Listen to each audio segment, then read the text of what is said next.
কোনো বিচার হচ্ছে না।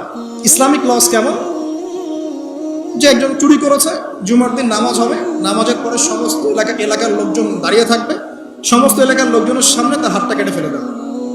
এলাকার সব লোক দেখবে যে চুরি করলে এই শাস্তি হবে, ভয় আর চুরি করতে যাবে। কেউ কাউকে অন্যায়ভাবে হত্যা করেছে, তারও কেসাস করতে হবে, এবং সেটা সবাই জানবে যে ও হত্যা করেছে, এটাকে কেসাস করেছে। কেউ কারো চোখ উপরে ফেলেছে, ওরও চোখ। কেউ কারো হাত ভেঙে ফেলেছে, ওরও হাত। হাতের বদলে হাত, চোখের বদলে চোখ, কানের বদলে কান, কেসাস।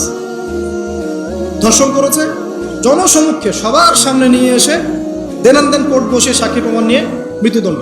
সবাই দেখবে যে মৃত্যুদণ্ড। প্রয়োজনে এই যে প্রজেক্টর লাগিয়ে দেখা, এই যে এই কাজ করেছে, এই শাস্তি।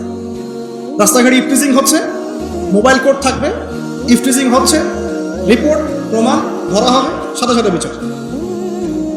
এরকম একটা মাস করলে পরে দেখবেন অপরাধের মাত্রা বাড়ে না কম।